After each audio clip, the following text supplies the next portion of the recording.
He's at his cross country thing. I started to Everybody's ask. good. It's time for added an another iron episode to of it. Talking Preps. Let's get to it.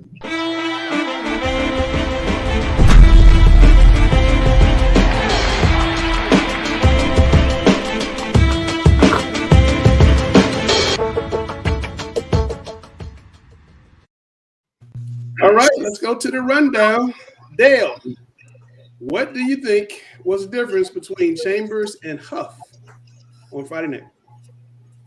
Well, maybe not just Friday night, but I think both programs have similar types of kids, both athletically and discipline, et cetera, wise.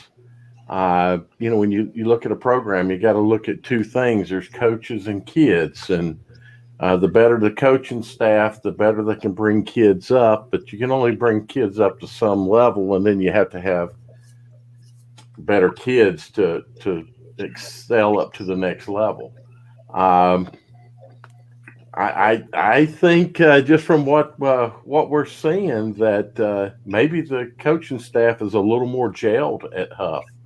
Not saying they're better coaches, but that chemistry of making a team come together might be just slightly better, because I think from a player perspective, they're fairly even.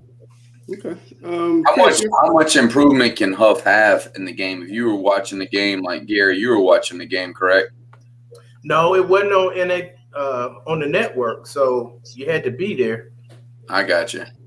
But from what I understand, just from talking to several people, that the difference came down to special teams, which happened last year in the first game, and penalties, which happened last year in the first game. And if you remember last week, I said if Foot Locker got involved, if Chambers had over 100 yards in penalties, they were going to lose. And Grice also said special teams. They had some special teams issues as well. So, those are things they're going to definitely have to clean up. Chris, what are your thoughts here?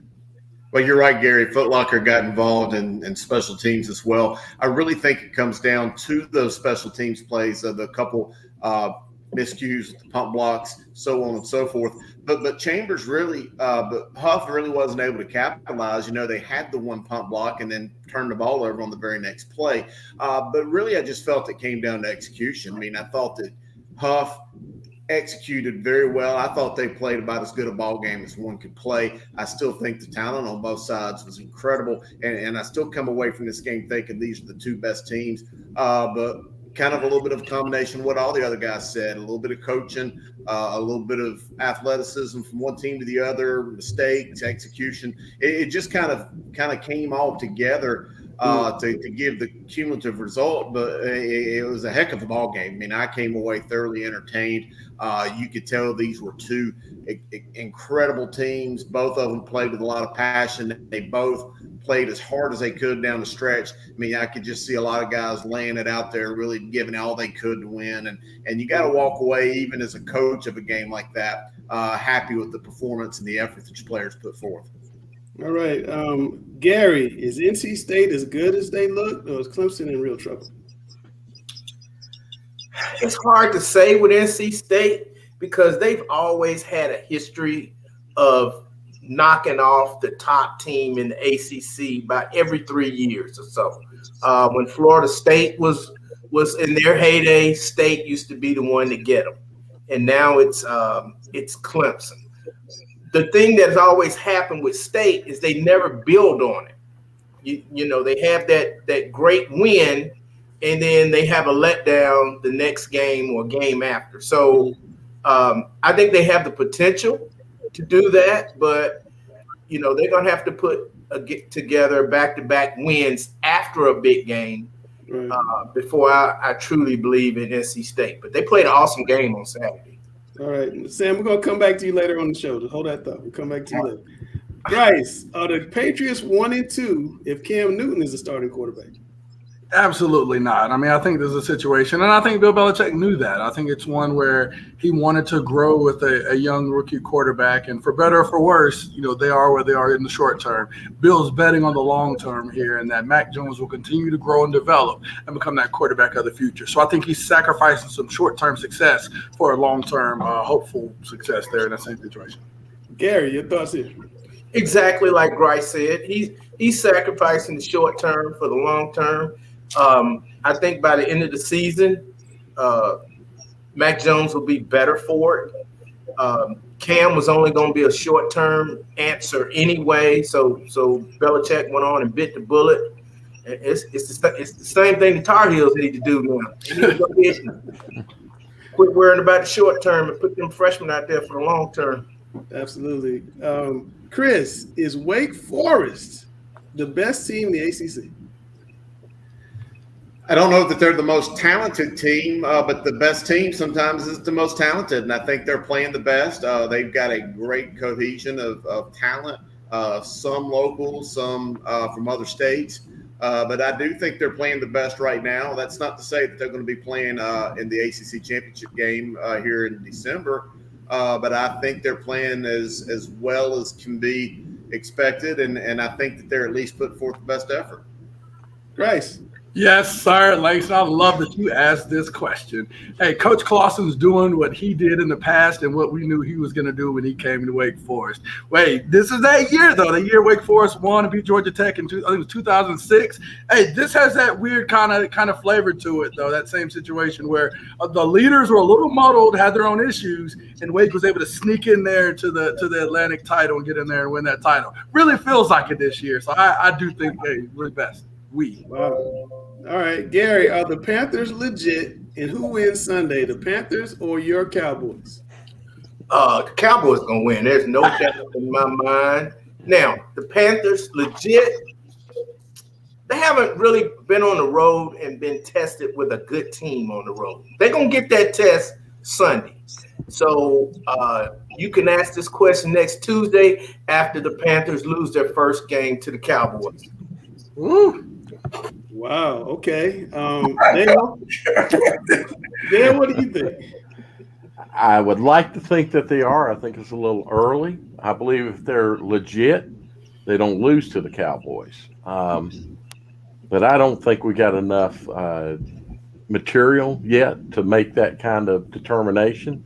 I'm pulling for it. Would love to see them go undefeated. But I just don't think we got enough work to tell us exactly where they're at, but they'll win. They'll win this Sunday. Who'll win this Sunday? Who you calling? Panthers. Panthers win this Sunday. I like that. Yes, the Cowboys. Like that pick. Chris, UNC, is it coaching issues or a talent problem? Well, here's what I say about coaching. We've got several coaches that have been on here. Dale has, Sam, Gary, Griner, myself. I very rarely am going to dig into what coaches are doing, because if you're not there at the practices every day and you're not in the meetings and you don't know the personnel like they do, it's hard for me to go in there and judge what the coaches are doing. But here's what I do know. Yeah, the Tar Heels are struggling. There's no denying that. But they've lost a lot of senior talent and NFL drafted talent from last year. Just think of the running backs they lost in Javonte Williams and Michael Carter. And you replace that with Ty Chandler, who's doing good, but it's just not the same. And when now all of a sudden defenses can kind of pin their ears back and they can play the pass because they know that that's what Sam is going to do, I think it's so much easier to defend this Carolina offense right now without that two-headed monster in the backfield, and that's kind of contributed to some of the issues we're seeing. Okay, Gary, before I get your follow-up, would you be wearing this shirt right now if you had not won last night? Of course not. My man. How about them Cowboys? All right. Carolina, coaching issue or talent problem, Gary? I don't think it's definitely not a talent problem. Okay. As Chris said, if you're not in practice every day, you don't know what the guys are capable of. But what I will say is now that they are a 500 team and probably have no chance at the ACC championship. It's time to lose young rather than lose old. You know, one of the things that Matt talked about is having depth this season because all those guys returned, and you had the fifth-year seniors and those guys. Well, those fifth-year seniors are not as talented as those freshmen and redshirt freshmen. Right. Okay, so it's time to go ahead and let those kids play and take their lumps now, so that next season you won't say, "Well, we're young." Go ahead and get the growing pains out of the way now, because the opportunity for the ACC championship is practically over. Go ahead and start playing for next year, so you won't have the excuse that we're too young when next year comes. Wow. Okay. Well, it's time for one of our favorite segments. We missed it last week. It's time to see what's up with 60 Seconds with Chris. All right, guys, can you believe we're already back here for 60 Seconds with Chris? We're going to give away some Gurus game balls. Can you believe it's already week 7 of the high school football season? Man, this season just seems to be flying by at a rapid pace. So here we go. Let's go ahead and wind up that clock, make this a quick session. Gurus game balls. We're going to give away some game balls, maybe not literally, but we're going to at least talk about you guys. But here we go. Let's wind up that clock. 3, 2, 1, and boom. Quarterback Nathan Carp at Ledford High School went on the road to Clinton High School. You know, they're a big-time two-way powerhouse. 7 for 12, eclipsed the 1,000-yard mark on the season. Added 109 yards rushing in the game. Boom. Nathan, you get a game ball. Tamari Blackburn at Carver High School. This is the last time we talked about Carver High School. Boy, they're getting it done this year. Tamari is now at 1,122 yards, 165 yards, and they'll win Friday night against Bishop McGinnis. Tamari, you're getting a game ball. Justice Dorsett, this is the second time we've talked about this young guy, Northmore, kind of seems to be some 1A guys here. 165 yards Friday night, and they're running over undefeated Bartlett Yates. 800 yards TDs, averaging 8 yards carry. That's a lot of eight. Comparison receivers, Nevin Tucker had a solid game Friday night against Eastro Land. Has 29 receptions on the year. That's among the leaders in 3A. Had 235 yards against Lincoln. He's a big timer. Levi Andrews, defensive player over at Avery County, leading the state in 102 tackles. I think the bell's about to ring. Before we have a 102 tackles. Big time. Good job for you. Good job for you. And finally. Okay, I don't know what's going on with 60 Seconds with Chris. We'll fix that. We'll put it on the internet for you guys later on. I don't know what's going on with the sound on that. He was really cool. He has some really cool game balls. We'll get that sorted out. But Sam, we got Win Barley here from Marsh Park High School, fresh off kicking the game-winning field goal against Cardinal Gibbons on Friday night. Win, is there pressure when they call on you to go out there and win the game? Yeah, of course, but that's what I trained for. There's a lot of pressure. It's at home, but it makes the celebration a lot better and sweeter. Did anybody buy you lunch this week? No one bought me lunch. I brought my own. I bought myself lunch. You got a lunch? You got a lunch pail? You got to buy the man lunch. Go ahead, son. Yeah, you got a lunch pail you bring with you, or you got what you bringing to lunch? My little bag, reusable bag, Harris Teeter bag. My man, that's what I'm talking about. Hey, I'm just curious. Did kids eat the school food at Myers Park? Because I deal with that on a everyday basis. They're like, I don't eat the school food. I'm like, why not? Yeah, a lot of people complain about it, but I mean, still a lot of people eat it. I ate it up until like sophomore, and we were virtual then too. So really, just this year, I started packing my own stuff. Good deal, man. Well, how far was the field goal you kicked to win the game? I think it was 28, 29, around then. And went over top of the upright, so it looked even better on my camera. On my Twitter feed. Really? It was just like it was a no chancer. Okay. Yeah, tell us a little bit about Myers Park season. You guys played a really tough schedule. That was a huge win on Friday. I mean, these guys are telling me this is definitely a state championship contender. You guys took them down. So, I mean, what does that say for you guys and the rest of the season? Well, I mean, I think we built our team up a lot of chemistry. Coach Fuller focuses on not making mistakes. And on the special teams, I think special teams did their job, and we made less mistakes, and that led us to a close game that we eventually won. Yeah, and what about who you got this week coming up? AK, it'll be a good game. Well, we're ready though. Yeah, okay. Well, you ready for Sam Griner is the question. I hope so. I'll have to see. I mean, don't try to play like you don't know what's going on. I know you know the questions. I don't have a clue. I mean, it's the same thing. Langston, I know he's like, hey. Why do you always think these kids know the questions? Study these aspects. Oh, he's been iced, actually. No. He gives you categories. It's okay. Why do you think these kids know the questions? You say it's okay. They're geared to them half the time. I got to stay on you, or you'll really get me bad. So I got to keep it even by criticizing a little bit. All right. When you ready? Yes, sir. All right. Brother, I'm not MJ, just Coach Griner, but I'm the GOAT of the game show.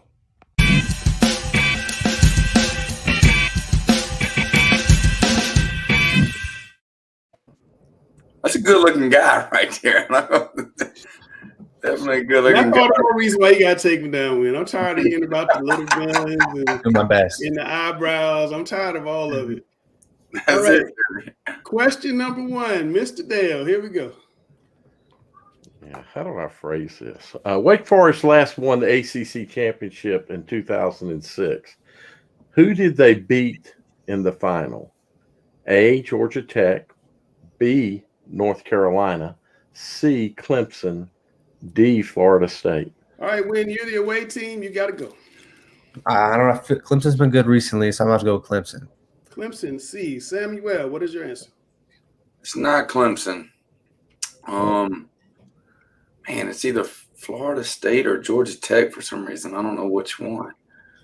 Hold on, let me think. I'm gonna go with A. Georgia Tech. Georgia Tech. Georgia Tech. Georgia Tech's your answer? Final answer? Yeah. You sure? Yeah. You got it right. I swear. All right, Win. Now he's gonna play all kinds. He's gonna play all kinds of fucking games. Throw the fours up, Gary. He's about to go 4 corners on you. He's about to play all these little funky games. But you still can make a comeback. I have faith in you.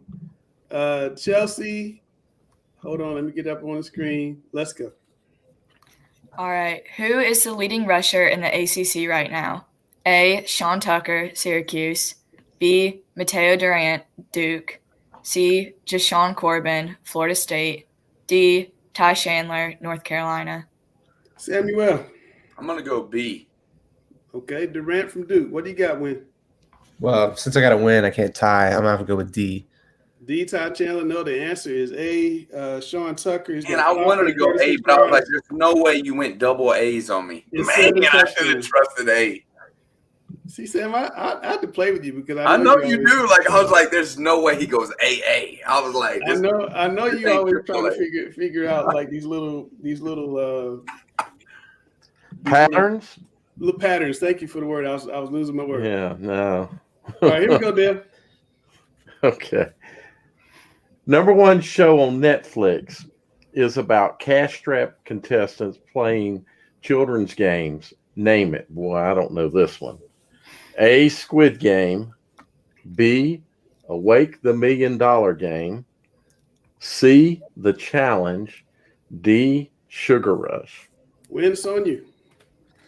I feel like it's a little obvious because it's the $1 million game, but I'm going to have to go with that one. B, the $1 Million Game. Samuel. Yeah, I like B too. The answer is A, Squid Game.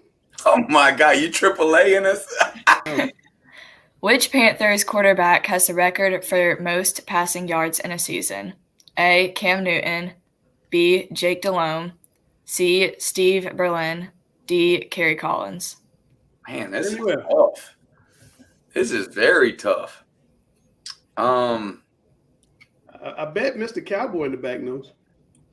Yeah, I'm gonna go Jake Delhomme, B. Jake Delhomme. What you got, Win? Well, I got to change it up again.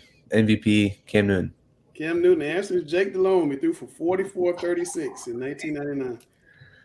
Jake was the boy. Boy, I'm putting the brakes on the boy right here. Now, hey, you gotta win Friday night. Congratulations. You can get one here tonight, though. I'm gonna tell you that. It's fine. It's fine. Well, that is true, but we're gonna do this last question anyway. And I won't. it is Dale on the question. Okay. Who is the leading scorer in UNC basketball history? A. Michael Jordan, B. Phil Ford, C. Tyler Hansbrough, D. Antoine Jameson. When it's on you. Hansbrough. MJ's got to be, right? Well, I'll go with Jameson. D. Jameson. All right. Providence kid. What you got, Sam? It's either B or C. I'm gonna go C. Tyler Hansbrough. Dang, Sam, you just won in the landslide today. Yeah. 3-0. Tyler Hansbrough. When I was counting on you, man. I knew you were gonna come in here and take Sam. I know. That's what I'm saying, Gary. I needed. I just knew you were. But look, man, good luck to you This guys. is me riding. You guys got a chance to make a definite run in the playoffs. I mean, anytime you beat Cardinal Gibbons, that's a team that definitely has a chance to beat us. So good luck to you guys. Thanks for coming on the show, all right? Yeah, thanks for having me. All right, if man. you see him in person, feel free to kick.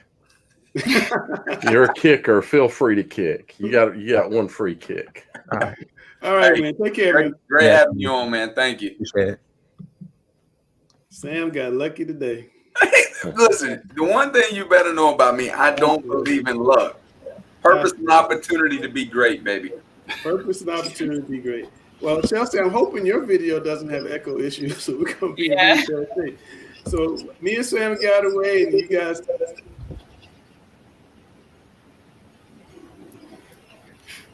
All right, so this week I interviewed Olympic athlete Albert Fleming IV, who not only is he a great football player, but also an amazing track athlete. He's someone that Dale recommended. So currently they're 4-1. Most of their games have been out of conference, but with that one game, they're starting out strong with their in-conference play. So kind of wanted to talk to him just about, how his senior year is going, track and football together, and, how they're hoping to get some wins in.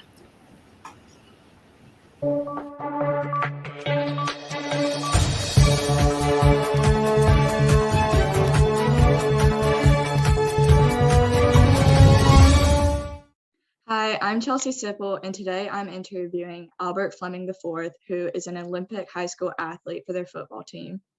So, Albert, currently this season, you guys are 4-1, 1-0 in your conference play. Kind of discuss that out of conference, those games, and has it prepared for you, coming up in those conference games?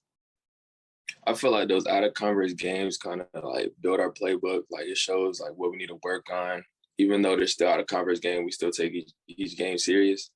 So that shows like what we need to improve on going into conference play where it really matters. To those who don't know the Olympic high school football team, kind of talk about the culture and what are y'all's expectations this season? So knowing that Coach Thomas is our head coach now, he's been my head coach in my JV year as a freshman and sophomore year going forward for my senior year. Going from 3-8 and him changing the whole culture and me being side by side with him, going from 8-4 to 6-1. Now senior year, we're going to continue to go on with our 1-0 every week in a streak. But that's our standard every week is going 1-0 every week and trying to build that culture up. I like that. And this is your senior year, so kind of talk about some of your goals this season. And I also know you're an awesome track athlete, so some of your goals can be around that or academics too. So we always fight for the highest. So knowing I want to go out with the championship, that's my main focus this year.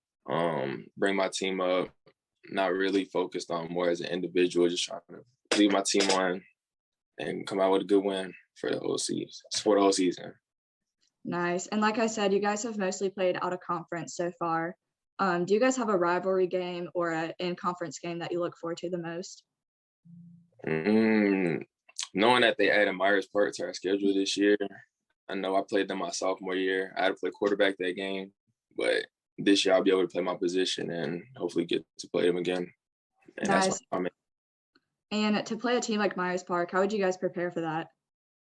Just doing our responsibilities, taking each game same way. Don't make the game bigger than what it is.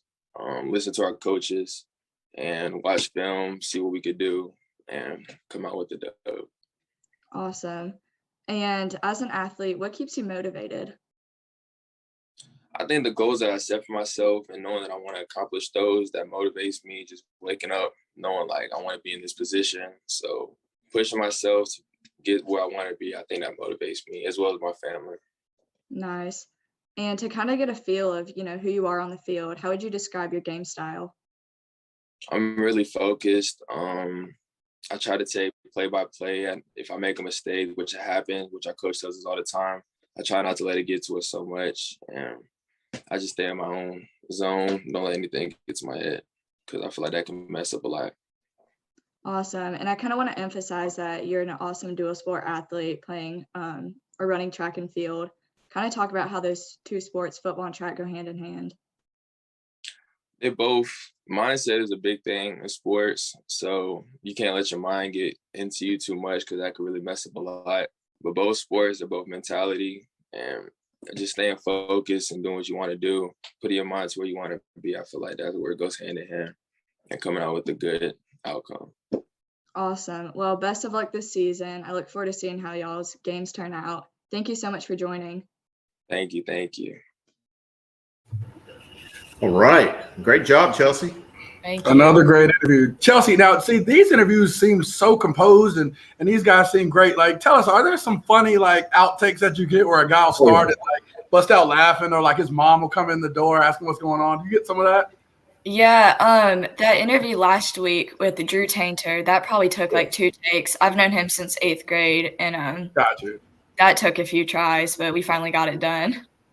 How is that, especially interviewing someone you've known for so long? And I mean, known each other kind of in a different sense. And now, you're Chelsea. Like, how is that? And you kind of get some hurdles with that now, because of your status and all the great things you're doing? Yeah, at school, the whole football team watched that, made some jokes about who he mentioned as some of the other players in the interview. And then just some kids in Raleigh have been reaching out too. They see those local interviews and they want to get featured. That's awesome. So, kind of in line with that, tell people how they can reach out to you? Because again, if I'm an athlete, I would definitely want to get featured by you and get one of these interviews. Yeah. So my Twitter is @ChelseaSipple. My DMs are open. Just send something saying you want to be featured. We can set something up. I'd love to schedule an interview. That's awesome. I mean, Chelsea, you continue to do a great job. And I think we're just blessed that we seamlessly went from Kinsey to you. And I mean, you continuously show how much better you're getting in this. And I mean, I look forward to seeing you in the future, not just in high school, but beyond. But Chelsea, thank you so much for coming on again with us. And we look forward, next week to see who you have and some of the interesting questions that you ask. I'll catch y'all next week. All right. Awesome, Chelsea. Hey, Guru, I think it's that time. Me and you it is that time. All together. Kind of drop that video for Grice's Gems. Let's do it, Langston.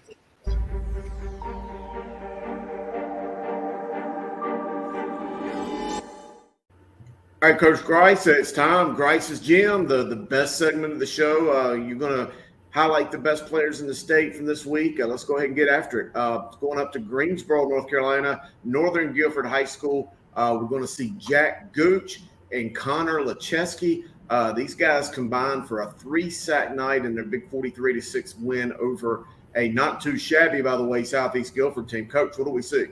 Yeah, I mean, you knew Coach Bates was going to have, Southeast Guilford be a quality team, but let's talk about Northern Guilford here. Anytime you have a dominant win over a good program, we know defense has to be at the core of it. And no, I'm not hacked. I am saying that correctly. Defense has to be at the core of a great win like that. But combining for 3 sacks, I mean, they anchored and spearheaded this defense that really kept Southeast Guilford in trouble all night.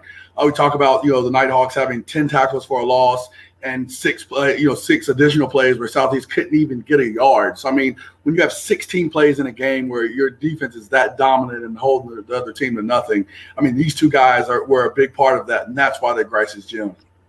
Yeah, I'm looking at the film right there, and you see Jack Gooch. Looks like he's lined up as a 5 technique, or maybe I don't know if they had a 6. But having that power there kind of coming off that end. We don't have any film for Lecheski, but just seeing the numbers and what they're able to do, that's got to be a headache for offensive lines, for the coaches, for offensive coordinators. That's got to be tough to deal with. Oh, definitely, 100%. I mean, again, guys with dominant performances like that, we've got to highlight them for Grice's Gym. So glad they can make it. Again, Connor, get that film in next time. We want to highlight and show some of the amazing plays that you made. Yeah, Northern Guilford undefeated, moving on up in the rankings. I certainly think that they're going to be a force come November. Let's go to the eastern side of the state. This is one of the two most dominant programs, or one of them. The other one I consider to be Cardinal Gibbons, who's lost a few, but still they went out and played everybody. But Cleveland High School, Amari and Hampton, what these guys are doing, 265 yards rushing Friday night, 5 touchdowns against South Garner. That was a 4-1 South Garner team coming in Friday night. I think he's the real deal. Oh, I mean, and we've, given so much praise to Marion Hampton. He's been a guy that's been doing this for a while. And again, another game in which he's shown exactly why, one, that UNC has him on the radar, and two, why he's one of the best players in the state and someone we continually have highlighted as, one of the best players we see. Again, 265 yards rushing and 5 touchdowns and a big win. He's a guy that Cleveland counts on, that knows that, hey, when we start this game, we've got to get this guy the ball, and he's going to produce in a major way, and he did so. And I look at him right here, and he is a big player, a big frame, low to the ground, but yet stocky, yet fast. He's got that rare combination of speed and the ability to run between the tackles, incredible vision. By the landscape of what I've seen in Chapel Hill, I do think he's a guy that can contribute day one on campus for the Hills.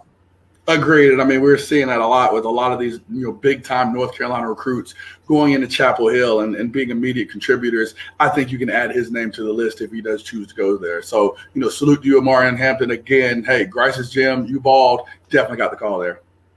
Well, back here in the Queen City, Coach Justin Harden has the Latin program going in the right direction. They had a huge victory Friday night, 24-22 over perennial power Christian.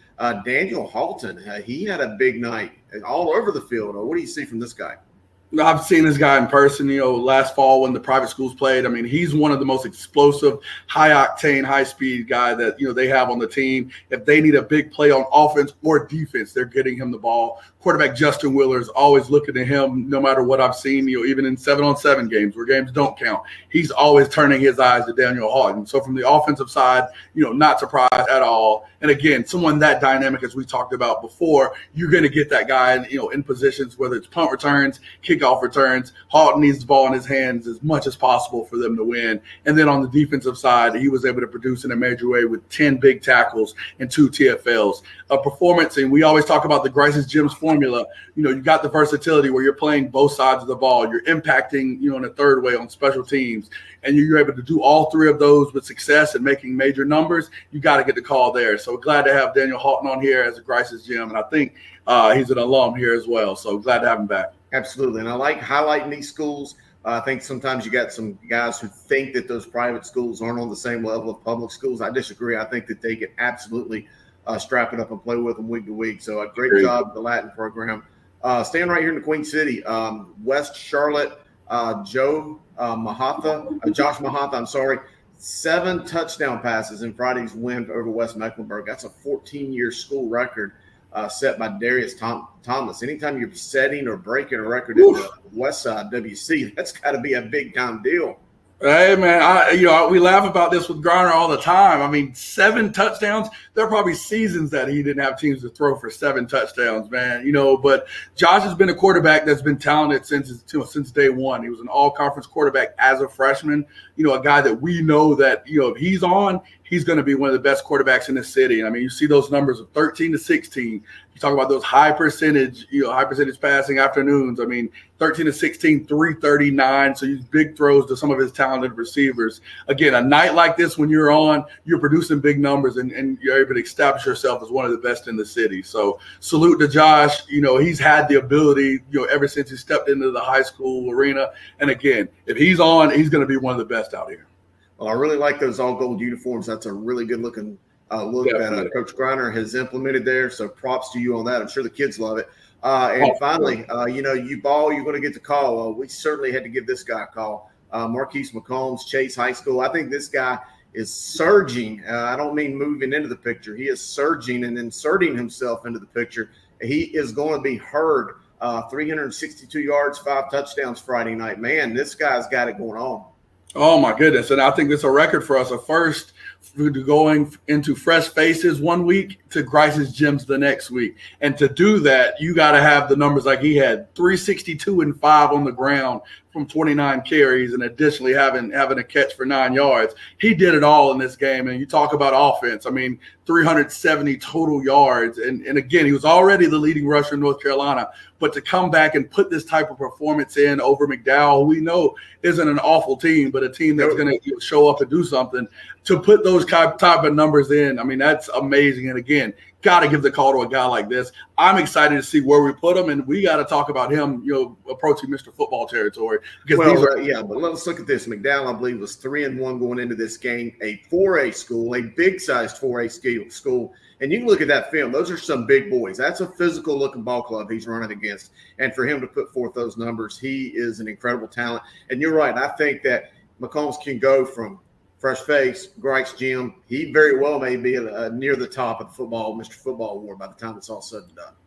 Definitely. It's, great to highlight such talent like this. And I think, with our charge, of going from Dare to Cherokee, we're going to find the best talent and highlight them. So, again, you have a great performance on Friday night. Highlight, at Guru Chris Hughes, at Coach Jay Grice, at Langston Wirtz Jr. If you ball, you provide the film, you're definitely going to get the call. So please make sure you respond to us and let us know on Fridays. Hopefully we can get you guys in here. Again, as you can see, the bar to success is very high to be at Grice's gym. So have those big performances and let us know.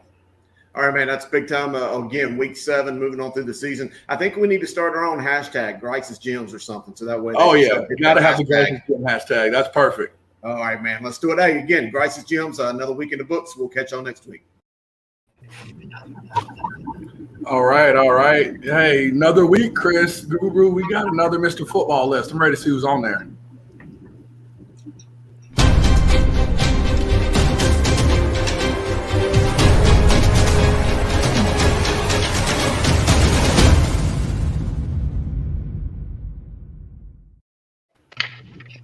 All right, going into week 7, gentlemen, and just to throw it out there, this list still isn't set in stone. It's still a work in progress and somewhat changes from week to week. And I do not believe we'll do any cutting of the list until the following of the regular season, moving into the playoffs, where we really see who the real contenders are. But there you see them right there, no change at the top. Marion, Hampton, Cleveland, Dalen, Hollywood Smothers still right there. Jalen Walker holding tough. We seen Tad after that big game Friday night.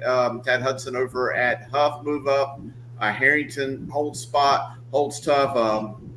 Barnett over there at Grimsley. Jacob Newman continuing to look good, gentlemen. Lucas Lindhoff takes a little bit of a drop Friday after their game.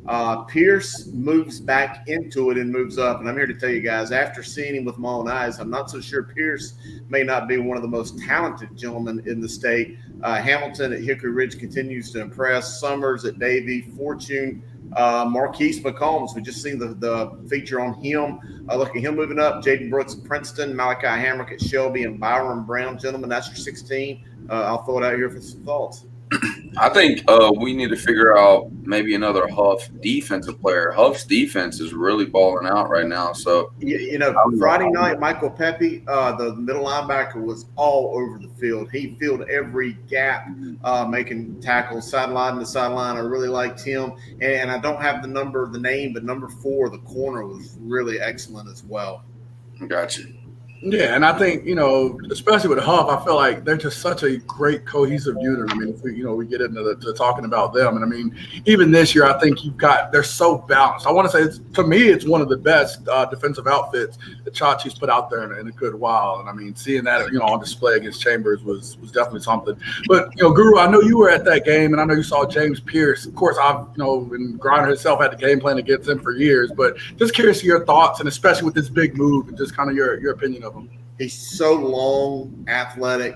Just a big, tall, lean-looking player, but he's just able to make moves there on that defensive line to get himself around the blockers, to get in the quarterback's face, whether making the and it didn't matter if they were trying to run away from him to him. He just seemed to always be there making the plays. He's just one of those guys that, every now and then you've got a type of player that you have to account for on the field at every time if you're that QB or that OC, and he seems to be it right now.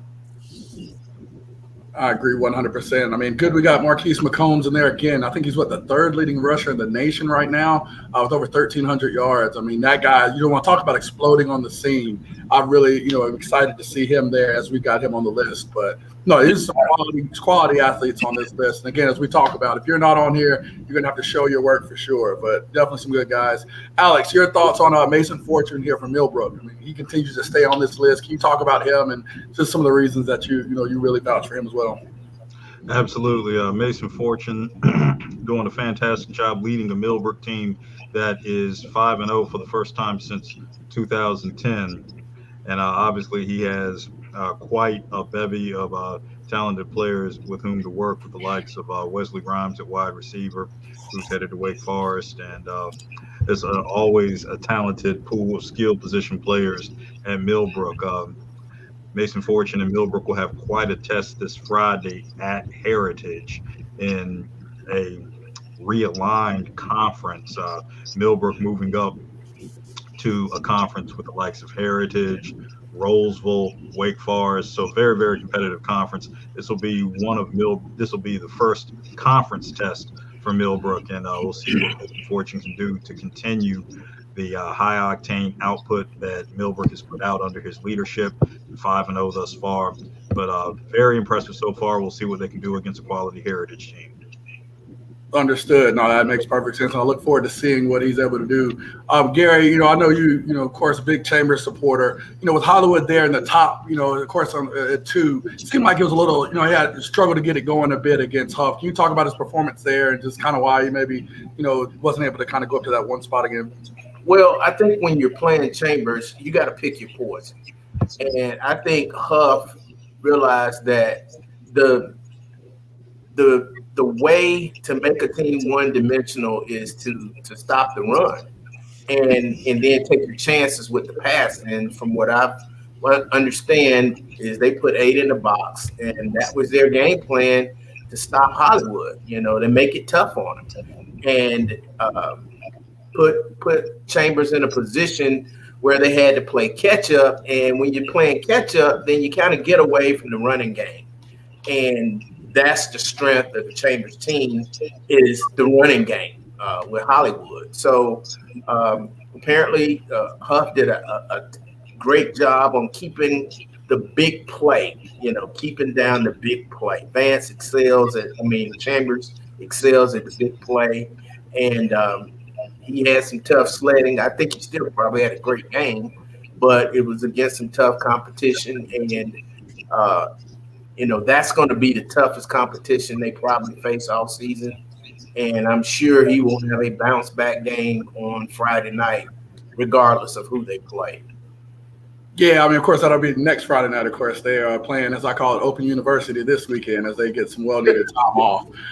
Dale, I know you're always our Southern correspondent. Jacob Newman keeps climbing up, and I think this is his highest ranking, or one of his close to his highest ranking at 7. Can you talk about him? Of course, a big game 2 weeks ago, beating Catawba Ridge, but then running wild. I think it was Barry this past weekend with another big game. Can you talk about what you've seen from him and why you think he deserves his 7 spot? He's a great, strong runner with vision, always looking for a place to go. I think unlike any of the kids, some of these kids, I love our number 2 pick there. That kid's just extremely athletic, and that's not to say that Jacob is not. Jacob's blessed with a fantastic line to run behind. I think probably the best line that we're going to see play when you guys get a chance to see them. But Jacob is he's right at 800 yards right now. I think he's played strong in every game. He does have some benefits of South has other weapons that they can use, so you can't focus like maybe Huff was able to do Friday night. You can't focus on shutting him down because they do have other weapons. So I think he's a great complement to that team.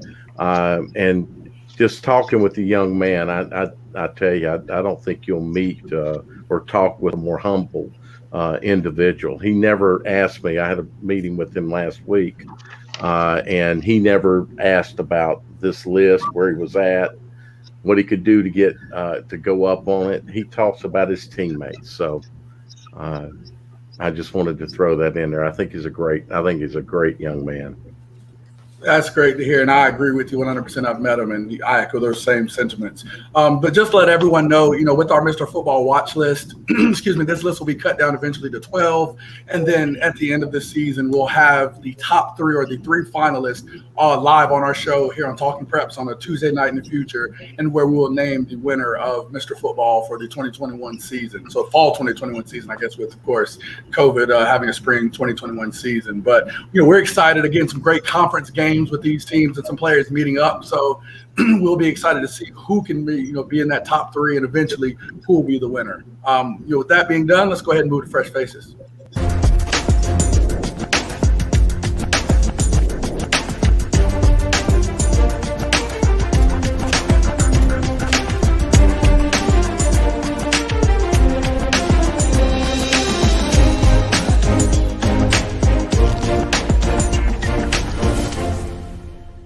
All right, Coach Grice, can you believe it's finally, or not finally, can you believe it's week 7 now for the high school season? Man, where has it gone? I don't know. I mean, that's always one thing we tell our kids. Enjoy the time because you don't know how quick it's going to go. Been doing this for a while, not as long as you, Guru, but every year, I swear, we're going faster and faster. Well, man, we're going to move to Fresh Faces, and I've got to say, you've got a fresh face. I haven't seen that face for a while. What's that going to do? Hey, had to clean up a little bit, it's getting towards that mid-season, getting ready for that playoff grind. So wanted to get a little fresh face to match our fresh face time here. So I'm ready to go. Or could it be that you're expecting to grow a really big playoff beard and you want to start from scratch? Is that it, maybe? Oh, that's it too. I told the kids I've got to clean this off to get this going to really grow something big. So hopefully I won't be cutting this beard for a long time. All right, man. Well, hey, let's go ahead and hit it right here. Fresh Faces. Harding High's Alan Ivy went from 125 pounds to 195. That's not unprecedented. I've seen it, but that's one heck of a transition, Coach. Oh, that is. And I mean, especially getting to that program, got Coach Smith over there, Coach Van Smith, he's a defensive guy. If you're going to play ball for him, you've got to hit that weight room. And, you got a lot of great kids. Of course, we know Coach Griner was over there and, they got some talent over there. So, it's good that he locked in with some of the more talented kids over there to get right. And I mean, he's going to be a problem again at 5'11", 195. That's somebody on that defense that you got to watch out for. And, just to talk recruiting for a moment, that 5'11", 195, that puts you in that threshold. If you've got the talent, you're kind of getting up there into the, you're going to get looked at by some bigger schools. It gets you out of that D2 mold and propels you up into some of the Group of 5 or Power 5 schools. So we'll certainly keep an eye out for him. Definitely. I look forward to it. And again, Harding in that conference, as they're building up, they're a real young team and are starting to get older. Look for a guy like him to help, those young kids on that team, make sure they're ready to go and try to surprise some teams this year to get a couple quality wins. All right, Coach. Let's go to the Piedmont area up towards your old stomping grounds, Alamance County, for Kavari Hightower. This gentleman's at Graham High School. He is among the top 5 in North Carolina for receiving yards this year. What do you see? I mean, he looks like a traditional slot guy. I mean, I love how we get, guys, even though they may play the same position, they do a lot of different things. I mean, 22 catches, 561 yards receiving, lets again, this guy's an explosive kid. We're seeing him catch some shorter routes, lets he definitely has what it takes to take that ball from a short 2 to 4 yard catch, but be able to turn that into 60 or 70 yards. So, I definitely am excited to see some of the, different type guys, like a traditional slot here that can take that ball. And as we can see, it looks like he can go get missing real quick. Yeah, it looks like they kind of use him like Florida used Percy Harvin in the day, kind of put him in the slot, get some carries out of the backfield.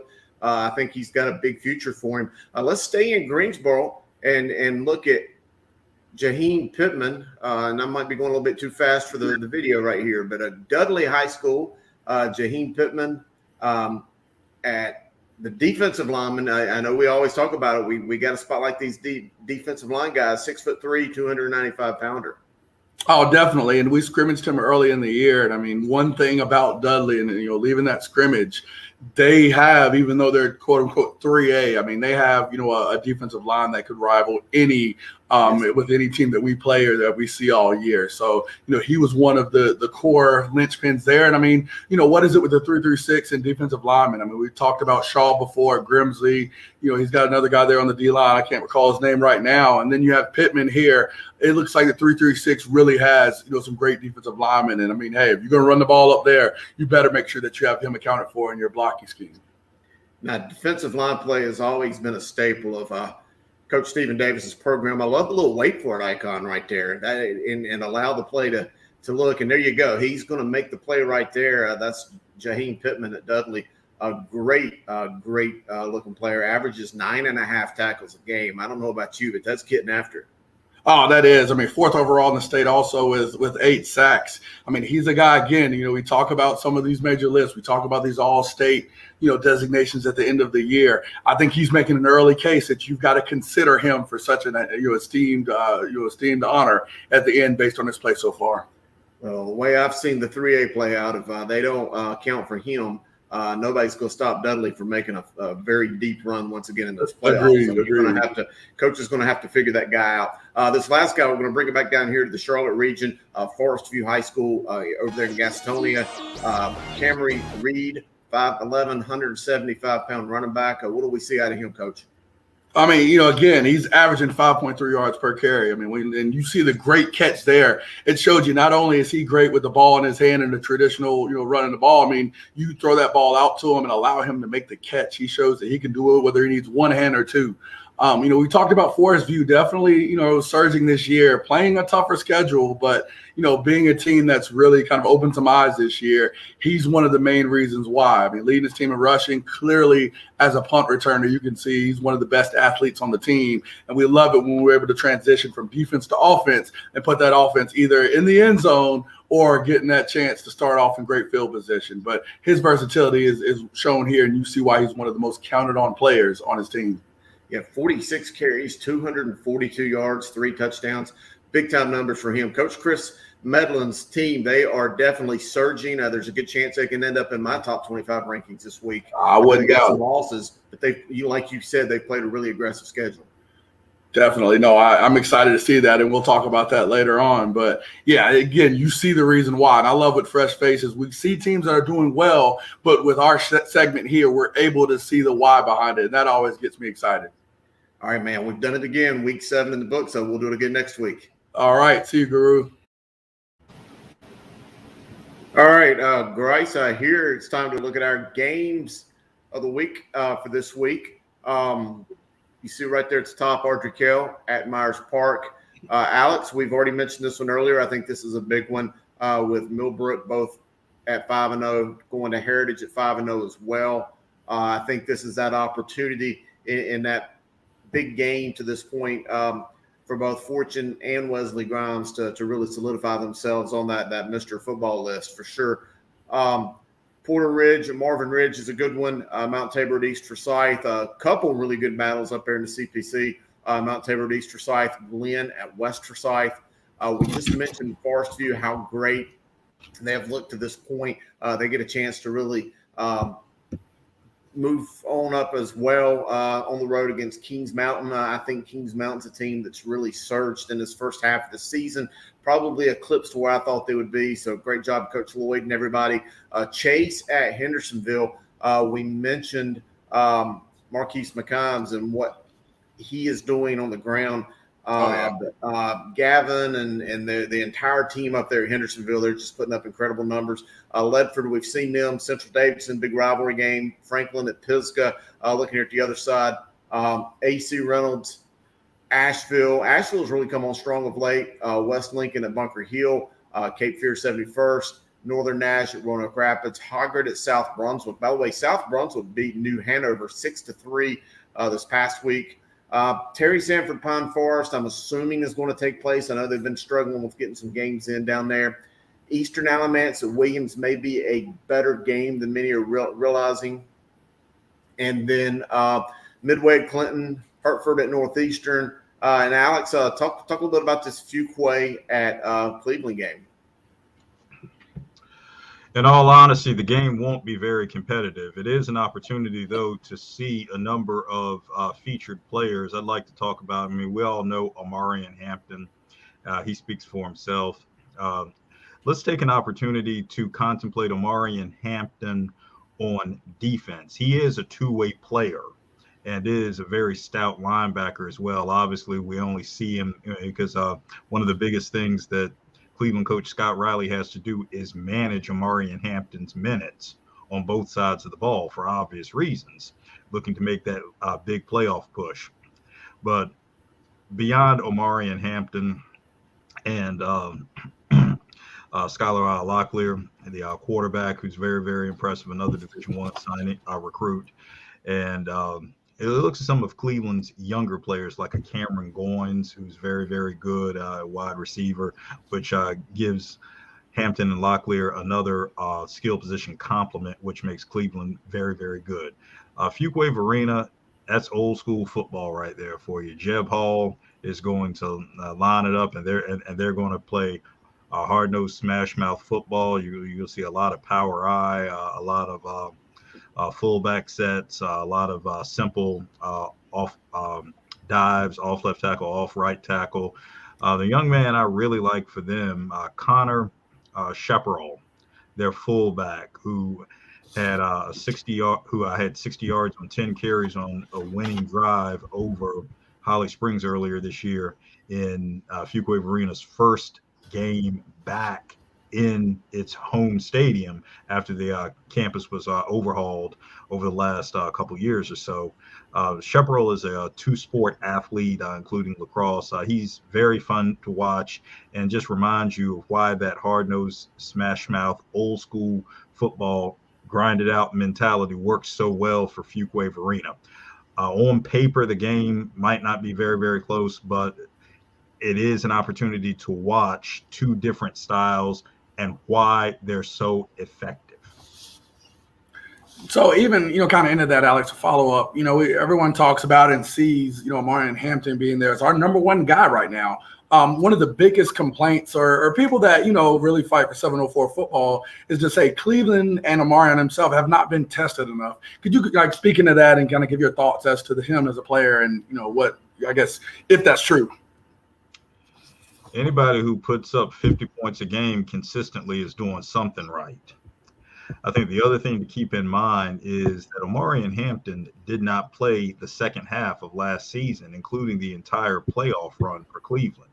And look where Cleveland still ended up with an opportunity to claim a 3AA state championship.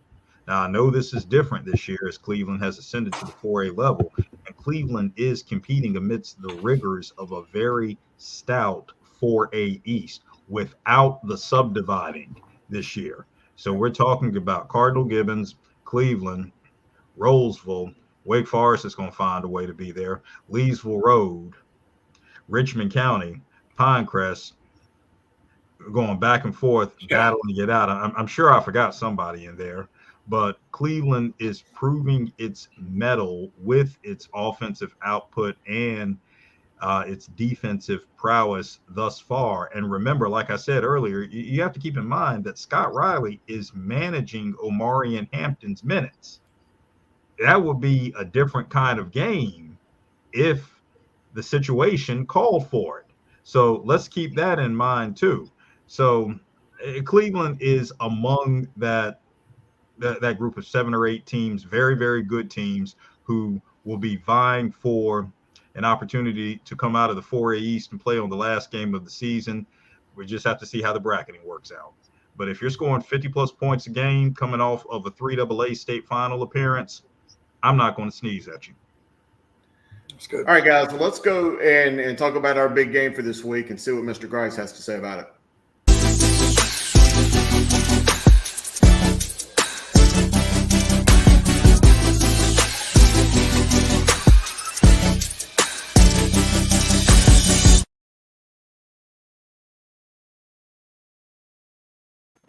All right, guys, our big game of the week is going to head on down there in what I consider the hotbed for excitement when it comes to high school football in this state, Cleveland County, Gaston County. We've got a big rivalry, a slobber knocker of a smash mouth game between South Point and Crest. So let's talk about it.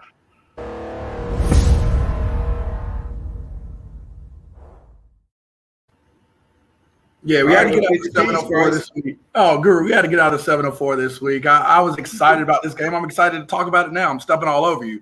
It's going to be a good one. I mean, South Point's 4-1. Their only notable loss was 27-7 at Hickory Ridge. Where you look at Crest, their only loss has been a 1-point loss. I think it was week 1, Guru, to Lawndale Burns. Two teams that are really showing that they're ready to be, major players in 3A. First key, these two are run-based teams. A.J. Riley versus Mari Adams. To me, the better performer is going to be the one on the winning side. A.J. Riley almost has 1,000 yards rushing so far and 12 touchdowns, averaging 7.3 yards per carry. I mean, just amazing so far. Mari Adams has come along as of these last few games. His last game, he had 209 and 3 touchdowns. I think that was over a win against Stuart Kramer, if I'm not mistaken. He's had 3 straight games now with over 170 yards and at least 2 touchdowns. I mean, these two players have been stellar performers this season and are clearly the reason why their teams are successful. The better guy in this game is going to be the guy on the winning side, though. You can book that. The second one, you got to win the turnover battle. I mean, both of these teams, want to maximize possessions as much as possible. With them being run-oriented, that every possession has to count and every possession has to be treated like your firstborn child. So they've got to maximize these possessions and minimize turnovers on both sides. Both teams have been used to success. So the team that makes the most mistakes here is going to be the one I think that's going to lose. And then finally, South Point. I mean, for them, they've got to get over the hump. They haven't beat Crest since 2017. And honestly, the years in which they've beaten Crest, that has been their announcement to the football world in this state that they're ready for big-time football. This is a great opportunity for a great South Point team, I think, that they can step and show and say, hey, we're ready to contend for the state title. They can't do that unless they beat Crest in this game. And for Crest, I think it's understood, and I think the opportunity, we know the tradition-rich area that is, that Cleveland County area. They've got to come into this game, make a statement and say, hey, we know Cleveland's better than Gaston, at least that's what they feel, and make their mark in a big-time game and show everyone that, hey, we're still the team that you need to watch out for. So I'm excited. Hey, if I wasn't coaching in a game, I'd find my way out here to this game. It's going to be one of the best in the state this week. Yeah, and I'll say the real race will be the race for the fans to get there and fill up that stadium. Those that do not know football in Cleveland and even that part of Gaston, they just treat it differently than a lot of parts of the state. Back when the message boards were really big time back in the early 2000s and for the past 10 or so years, that game between Crest and South Point fans will just really bring it out of fans. So they're going to pack the stadiums, lines for the concession stands to be long. That game would be what is great about high school football. So I know the fans will be the real winners. Oh, for sure. I'm excited. All right, man, let's talk about some rankings. Oh, yeah. All right, we're going to start here at the 1A. Eastern Randolph, they're still at 4-0. They got a big game against undefeated Southwestern Randolph Friday night. Tarboro sticking right there with them, number 2. Mountain Airy continues to be strong. 3, Thomasville at 4. Thomasville is dominated even with some injuries. I think the Bulldogs are going to make a strong playoff push. Robbinsville at 5. They have struggled to get ball games in. In fact, their game tonight or for this week has been postponed as well. Andrews right there with them, Smoky Mountain Conference team. Mitchell County, Mountain Heritage, Murphy. A lot of Smoky Mountain Conference teams in 1A as expected. And then Northside are sticking with them right there in the 1A guys. That Smoky Mountain Conference just always dominates to 1A, and then of course Tarboro in the East. For sure. I mean, I'm excited. We always talk about those 1A teams, and it's always about the rematch. They're going to play those same teams in 4 and 5 weeks. What can you learn from that first game to get ready for that second one? Because I feel like the rankings for 1A, they matter in regards to playoff seeding, but you got to go back and beat that same team twice in a lot of cases. Yep. And let's look right here at the 2A rankings since it popped up the field. Reedsville has not played in 2 weeks. I think they maybe actually be playing as we speak tonight against North Forsyth. They've been hit really hard with game cancellations. Salisbury's right there. They have just been absolutely dominant, scoring upwards of 65, almost 70 points in about the past 4 straight weeks. Northeastern had the huge victory over Edenton Holmes. Maiden right there had a tough win over a very, very good West Lincoln team. Shelby kind of just sticking right there with them. Whiteville is a team that I've got my eyes on. They continue to move up. Wallace Rose Hill as well.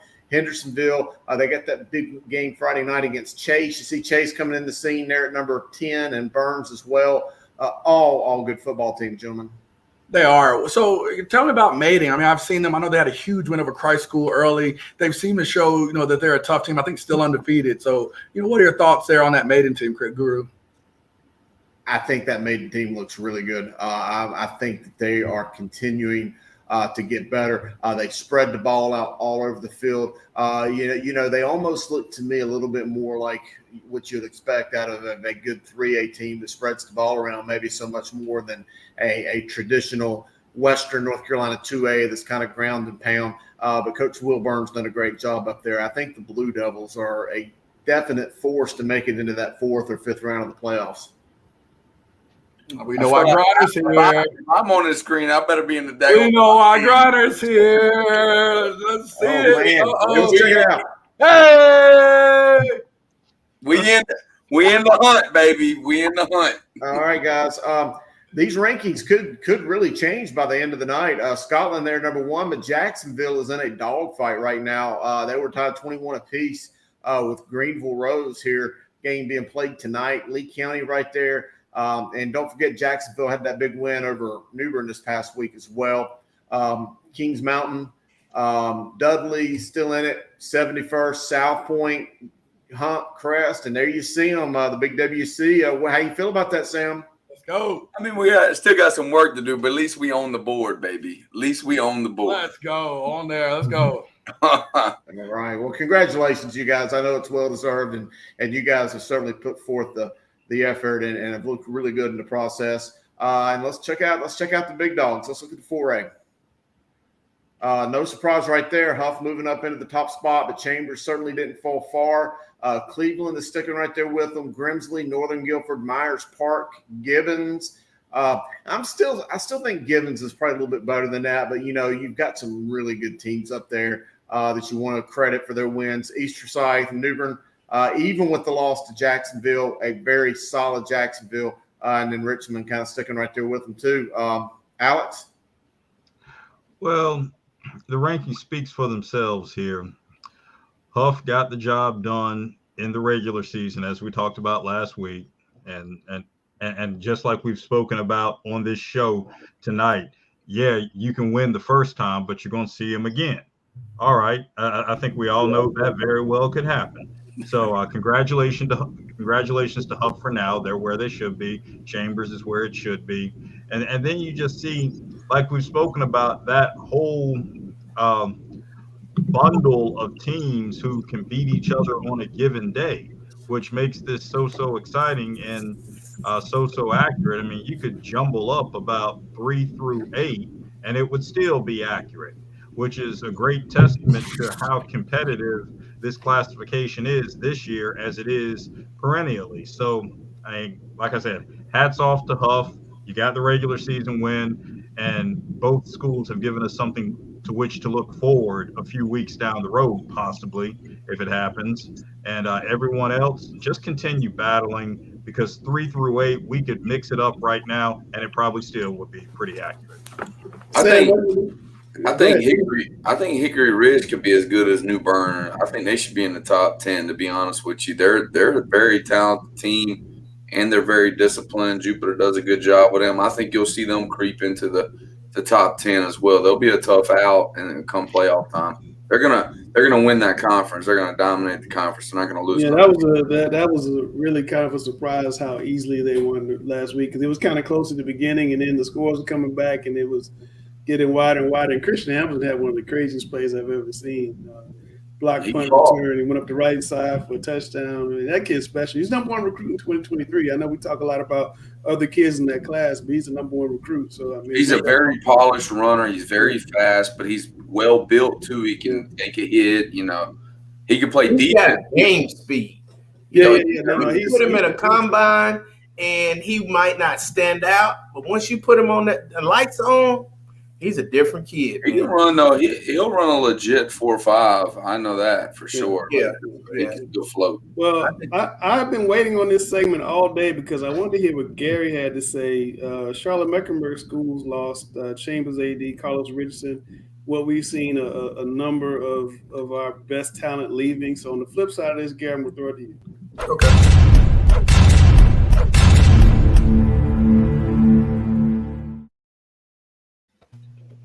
All right, so we are on the great debate. And what does CMS need to do, Gary, to retain this talent? Because we keep losing talent.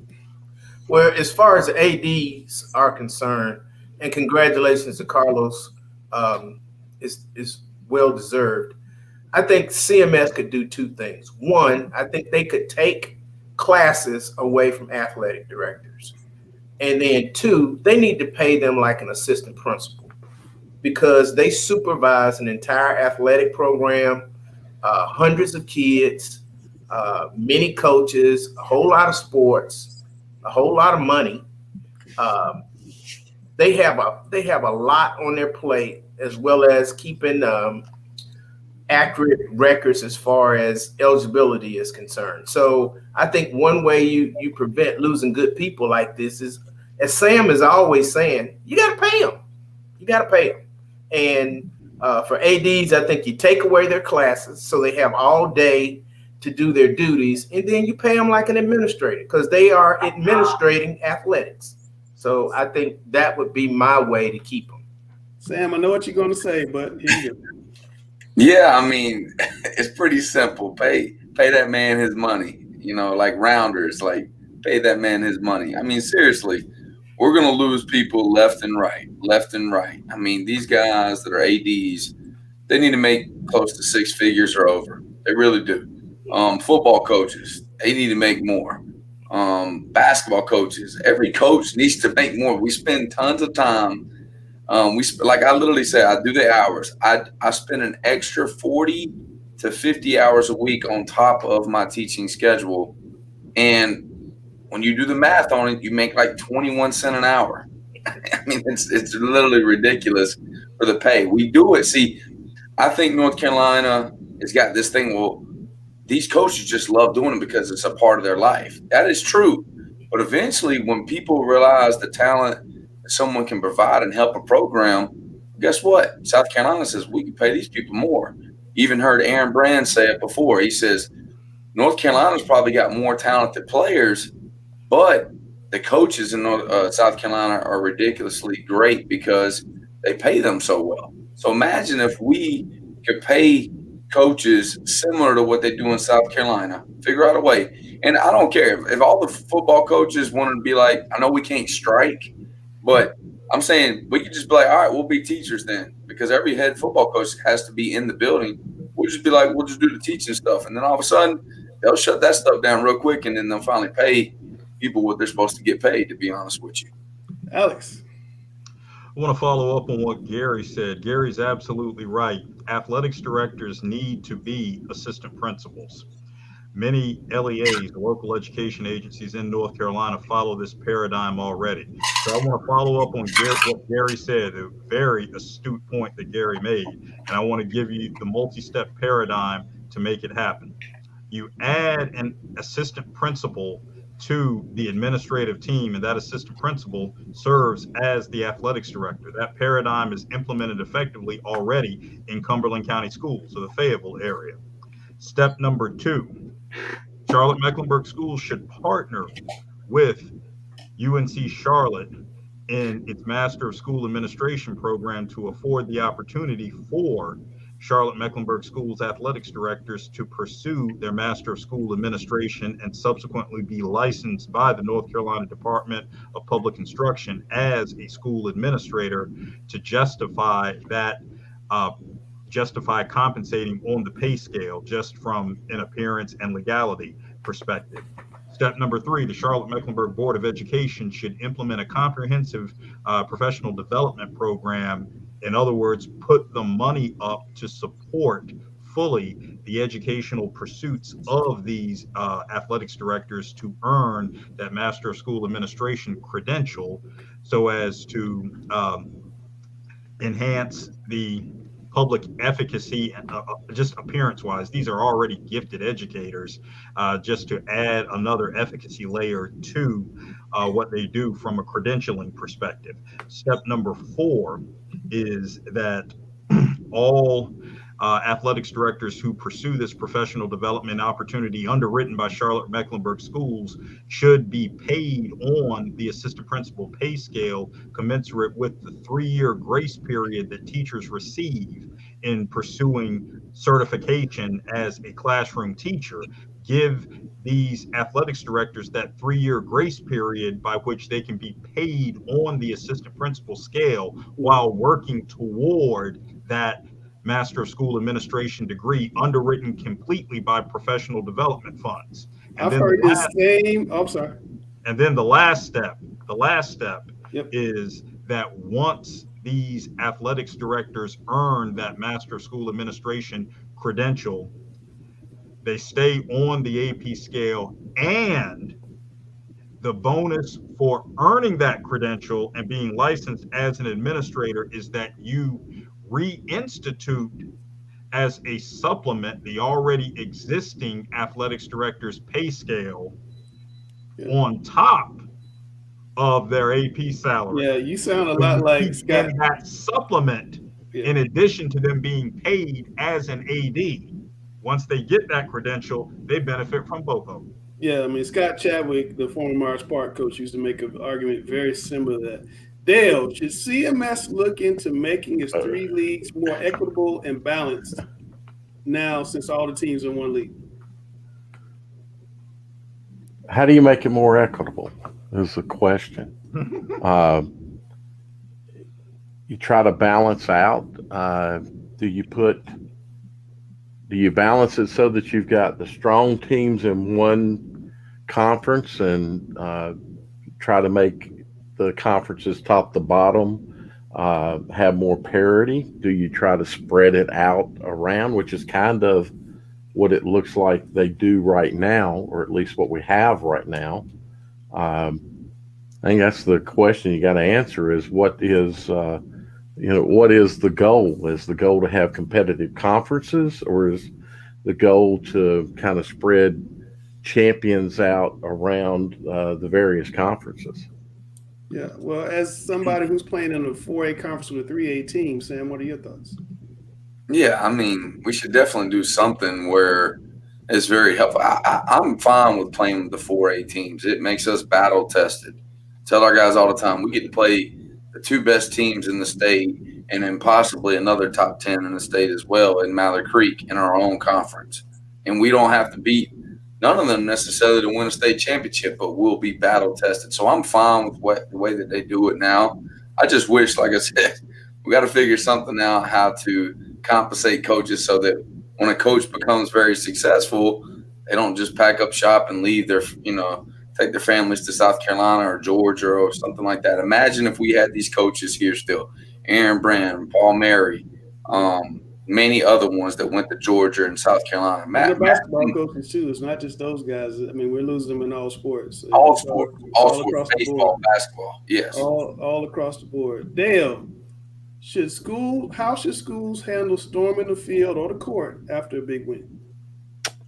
So is this about high schools? Because that's so high schools, it's a lot more. I think it's a lot more or a lot easier for them to manage. But in the end, the participants that do the storming have to know that they will face a consequence if we don't want this to happen. So they've got to know that there is a penalty that'll be directed at them, not at the school. Certainly the school should face a penalty, but the students or parents or whomever that's doing the storming has got to understand that it's not acceptable and you will be punished in some manner if it happens. So I think you gotta come up with true punishments. It's certainly a safety issue for both the players, but for the fans, because the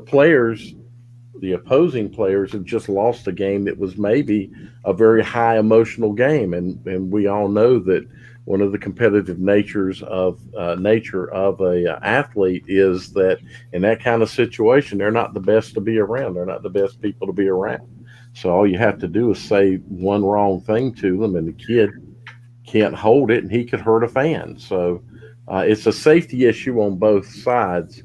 And we just got to come up with a true penalty that will make people step back and say, no, I'm not going to do it. It's going to be hard, but it's hard for some fans, I know, because you get emotionally attached as well. Gary, final word. I think it's more of an issue in college than it is in high school, and you can throw massive fines in college. In high school, it mainly happens in basketball because, the stands are right up against the court. But like Dale said, you people have to know their consequences for their actions.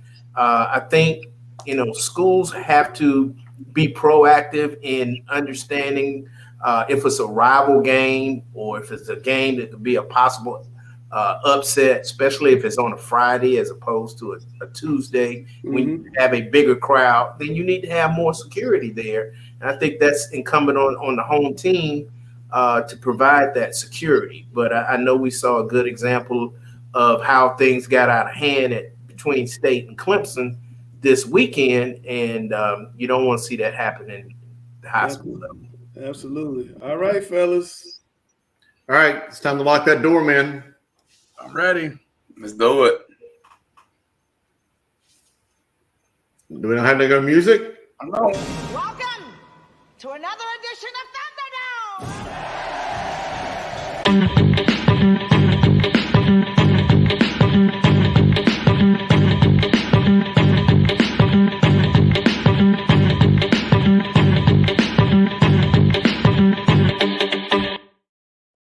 All right, looks like we might actually get done on time tonight, so we'll get through these quickly. Who's going first? Who's kicking and receiving?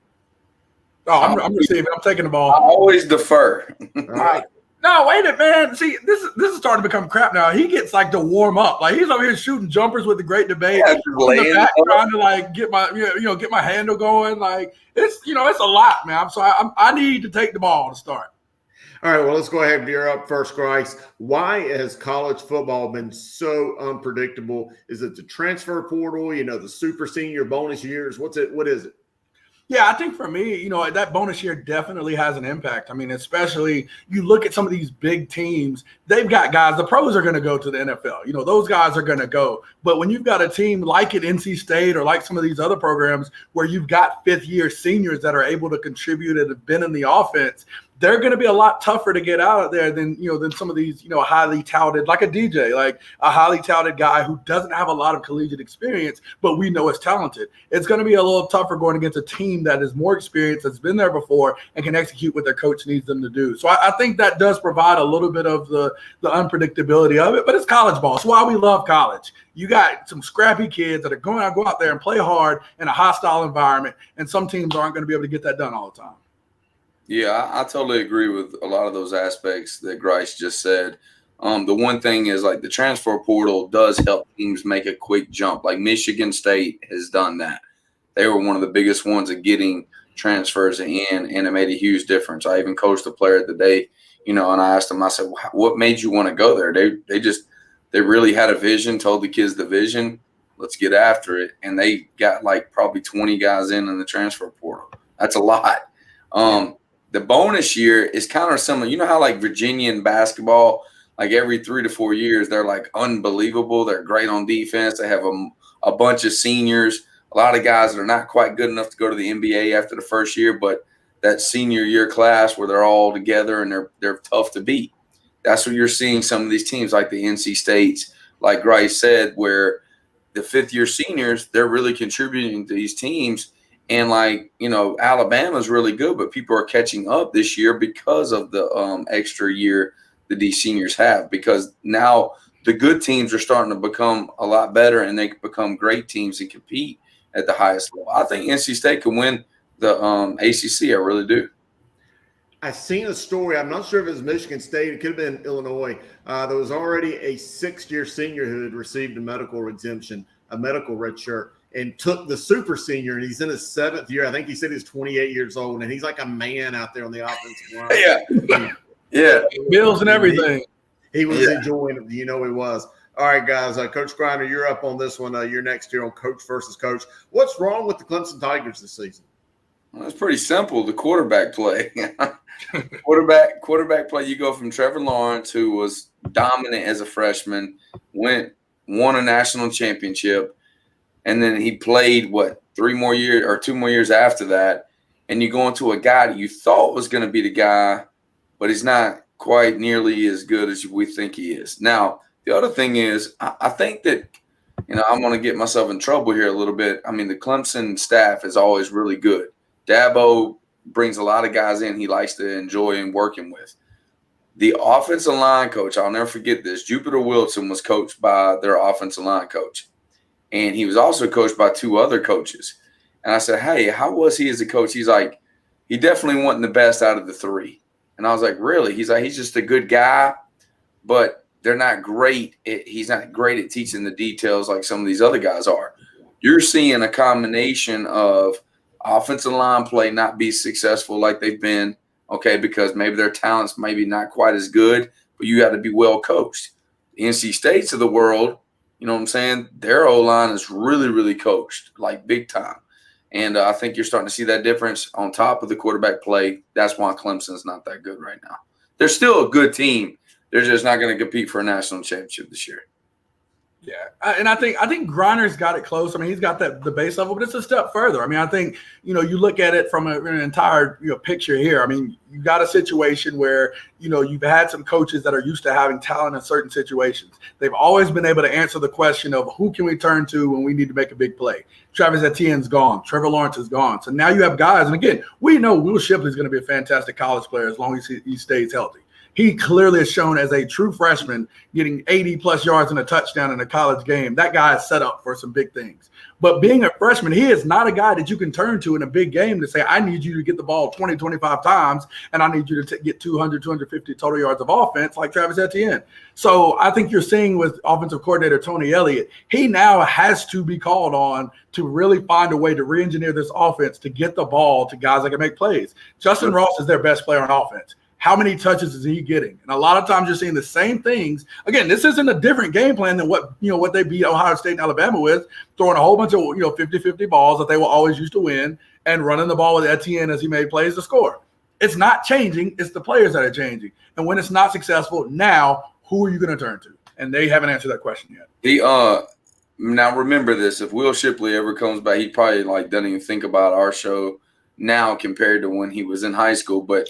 Grice said that. Griner did not say that. Let's just get that straight, Will. Oh, it's fine. He's going to be there, but right now, as a freshman, he's not. Oh, you don't think I can get 25 carries? That dude, I'm telling you, that boy's I'm sure. I love it. Hey, I pray he does. Prayers up. I hope he's healthy. I hadn't checked his status. Did he hurt his leg? I didn't. Yeah.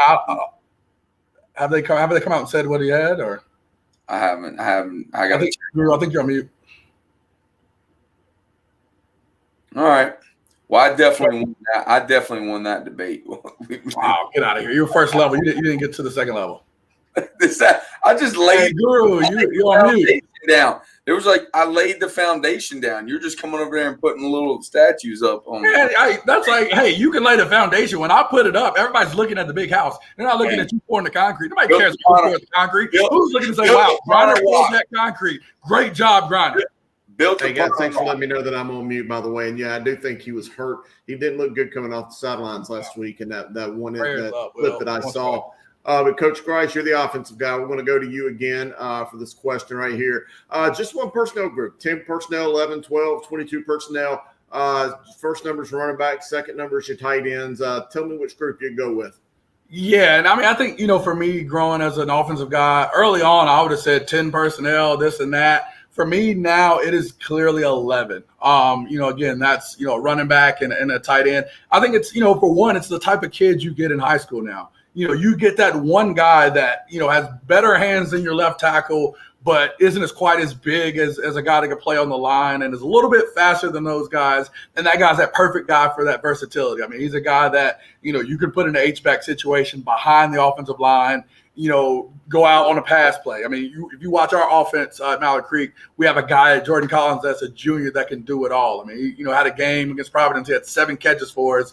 Also as a guy in the box that, goes in and blocks the defensive end. I mean, that versatility or having that guy. I mean, he's not even that big. I mean, he's probably 180 pounds or so, 5'9", 5'10". Back in the day, that kid would have just played linebacker and never touched the offensive side of the ball. But because a lot of teams are able to utilize its 11 personnel packages and have a guy that can go out and catch a ball, but stay in and block or stay in and create a max protection situation where you actually have 7 guys protecting your quarterback, that versatility is something that helps bridge that gap between throwing the ball and running the ball. And that's something I'll always use from here on out. All right, you're going to be blown away for what I say. Oh, gosh. Well, no, I'm not. 7 touchdowns. Yeah, I mean, the thing is this. I'm going 10 personnel right now just because of the time. You have to be able to adjust to what we're doing these days. Now, if I had a stud tight end that was unreal, last year I put an extra lineman in and just said he was a tight end, even though he couldn't run out for routes. He had a lineman number. That's what I'm saying. People respect that. You have to respect that. You have to respect it. People are like, they freak out. People guard them anyways, But, yeah, it's tight end, locked in on them. The thing is, 10 personnel, the way I do it, all right, we have an L and an R, okay, and L and R's are slot receivers. Well, they're technically like running backs. We can hand the ball off to them on jets. We can run buck sweep. We have it in the package. We're trying to bring those out a little bit later on, you know what I'm saying? But we technically are in like a 30 personnel. You see what I'm saying? It's kind of funky, but they can spread out. We can use them in bib blocks in the belly concept. So I have a lot of options. And plus I got 4 to 5 receivers that are legit. I got 4 or 5 guys that are really good. I want the best 11 on the field. If my best 11 on the field were 12 personnel and I had 2 tight ends, guess what? If I had a Joe type team at South Meck, we'd be 12 personnel or 22 personnel, so it's all based upon a coach cannot just say, I'm a 10 personnel guy. I'm an 11 personnel guy. He has to be able to say, this is my best 11 people. This is how we're going to adjust. You can still keep your same offense and move on. I agree 100%. Chris, talk about it. Chris, phone home, Chris. Hey, what do you think about my 32 grouping? This all backfield, 2 tight. Football. Full house, baby. Hello. We're all here. Hello. Man, everybody when we all played as kids, everybody's running wishbone. I was going to ask Chris, in your 32 grouping, do they wear leather helmets? Oh man, we won back-to-back conference championships in 4A in 2001 running that. I was 15. I was 15. Grice, I didn't know you were like 45 years old. I am 35. I was 15 and I was out of here. I am shocked that Sam even knows what a no tight end formation looks like. Hold on. Tell him how many touchdowns Josh Mott 7. Sam didn't call a single play. Sam didn't call a head coach. You got to give him credit. Walk around like Chucky with the headset on. He's not calling nothing. Nobody else Pete Carroll for throwing the ball, not giving it to Marshawn Lynch. We got to give credit to the head coach. 7. I'm gonna tell you something. No, he's already won more games this year than they did last year, so you got to give him credit for that. Oh, they're good, man. Like, he beat the heck out of West Mac, man. Goodness, he beat him like they stole something. Yeah. All right, Samuel, it's time for you to hit the one shot. Big Star, what you got to say? Thanks for my lights. They're like, I'm blinded, so when I go to bed, just appreciate it, Langston and Shaw Observer. Thanks for sending me some lights. I probably need a new camera though, so if we're getting things rolling, Logitech, give me a nice updated one. That'd be fantastic. We keep thinking it's the lighting that's blurry. It's need a new camera, baby, and then we're locked and loaded. All right. Sam, who just got equipment today, is begging for more equipment. This is the type of life I love. My wife said, "Man, you got a package." I was like, "Yeah, it's my lights. Can you go set those up for me real quick?" Now, Sam, y'all remember last year when Sam got talking about his wife, and I called him. I said, "Sam, what'd you sleep last night?" Couch. Careful. Be careful. Yeah, I did. That's true. It's true. All right, fellas. Well, we almost made it. 93 minutes. I'm getting closer. Oh, sun drop. I had to give me some sun drop, Guru. Yes, sir. I got me some today. Hey, I'm gonna tell you what. If Max Max, I forget if it's restaurant, bar, or whatever. They contacted us, say, hey man, we're thinking about maybe donating. We want to see someone have a different type of helmet like colleges do. I was like, that's like for us for a 45-man roster, that's like 9 G's. I was like, you do that, I'll have tattoos everywhere, whatever it takes. You put it on the screen, right? Yeah, right. All right, y'all. This has been a fun show. We're going to do it again next week. Tomorrow we'll be on Talker Preps Overtime at 8 o'clock. So you guys tune in for that. And then we'll be back next week at 7:30. We're going to cut down Mr. Football when Grice and Guru get ready from 16 to 12. I'm not sure when. But should be a fun week. Everybody, good luck this week, Sam. Keep your winning streak going. So you can stay in the poll. You know, at number 10, if you lose, you drop out. Yeah.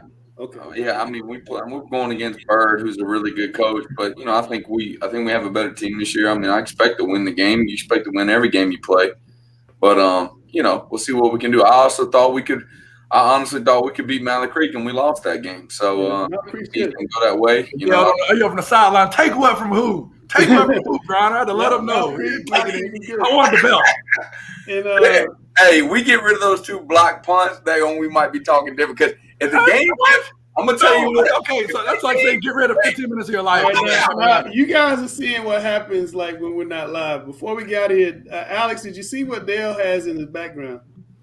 I did, and I am just humbled and honored and grateful that, as we all do, and we all have a good time with each other, and I am just moved beyond words that Dale celebrated a milestone today. That is Youngsville Academy, where I am the academic dean and athletic director. And I was a little late coming to the show tonight because Youngsville Academy's cross-country team, which is our first ever interscholastic team at the school, had its first competition this evening. So I was handling my athletic director duties. And I am just so I mean, it's beyond words. I'm so. Have y'all ever seen Alex smile like that? Yeah, student athletes. That's a good-looking gold. I like that. My man just cheesing. That's the only thing about it. Dale made Alex so sentimental tonight. We didn't get any comedy. I know, right? I tell you what, the group chat will be blowing up all week. I wish I could publish the group chat for y'all. Oh my God. Thank you, Dale. All right, I'm looking out of here. I'm Langston. That's Sam. That's Chris Hughes, the #1 voice of high school football. Jonathan Grice, the coach. That's Alex Bass, the opinionated Alex Bass. Dale Ross, the wise one, and Gary Richmond, my good friend. We are talking preps. How about them Cowboys? Walk on, baby.